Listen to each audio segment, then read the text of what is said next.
para kainan na. Hello everyone! Hanip OFW Mix Vlog. Nandito na naman tayo. Magluto tayo ng nilagang baka.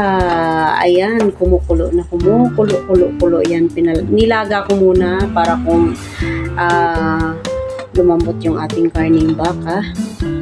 At saka lalagyan ko ng kamote, Chinese pichay, para masarap naman yung ating nilagang baka.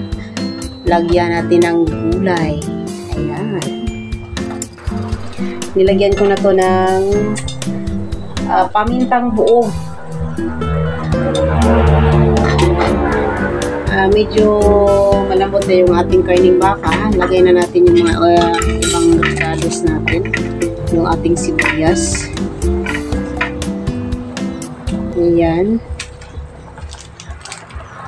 And then, syempre din natin palampasin yung ating cubes na beef. Lagay na natin yan. At saka yung ating kamote para lumambot na rin yung ating kamote. Ayan. Lagyan natin ng konting asin. At ating takpan muna para lumambot yung ating kamote. Yun, lumambot na yata yung ating kamote. Lagay na rin natin yung ibang ricados.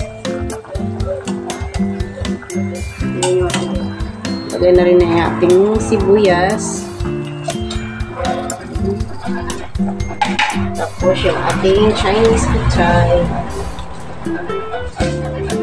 Inamihan ko na yung Chinese pichay, mga kahanip, kasi gusto ko yung maraming gulay. Mahilig ako sa gulay. Kaya inamihan ko na yung Chinese pichay. Gusto ko yung gulay kaysa yung karne.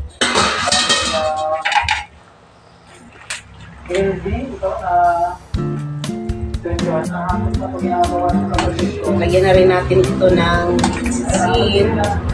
Kunti lang yung bitsin natin nilalagay kasi may may cubes na. Sakto na rin yung ating timpla na asin. Bitsin lang. Medyo naman masarap yung ating ulam. Nilagang baka na may kamote. Namis yung ating ulam. Tikman natin. Saka patayin na rin natin yung apoy para hindi malata yung ating gulay. Sarap.